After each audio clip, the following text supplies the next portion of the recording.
मी तिथे जातो गावी, कारण मी शेतकरी आहे. गावी गेलो की माझे पाय शेतात वळतात, हात जमिनीला पोचतात, कारण हा शेतकरी आहे. शेतकरी कुटुंबातला हा एकनाथ शिंदे आहे, याचा मला अभिमान आहे. आणि म्हणून मी माझ्या गावाला कधी धनंजयराव या आणि पुन्हा या, तुम्हाला मी सांगतो, तिथं मी सफरचंदाची बाग पण केली आहे, स्ट्रॉबेरी पण केली आहे, मलबेरी पण केली आहे, ब्लूबेरी पण केली आहे, काजू पण आहे, आंबा पण आहे. काल तर मी ॲप्रिकॉट आणि प्लमची झाडं लावलेली आहे, वेगवेगळ्या व्हरायटी आहेत. आणि माझ्या गावामधली लागवड बघून आमच्या जिल्ह्यामध्ये एका शेतकऱ्याने पसरणी या ठिकाणी सफरचंदाची बाग केली.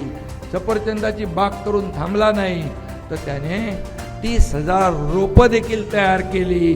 म्हणजे आता सफरचंदाची रोपं महाग आता घ्यावी लागणार नाहीत.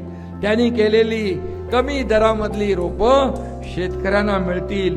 फक्त काश्मीरमध्ये आणि हिमाचलमध्ये सफरचंद नाही, तर आपल्या राज्यात देखील सफरचंद होतात, हे दाखवण्याचं काम आपण करतो आहे. आणि म्हणून हे सगळं जे आहे, आणि मी जे करतो ते उघडपणे करतो. काही मी काल पत्रकारांना बोललो, म्हणाले तुम्ही इकडे आले की पोट दुखतं.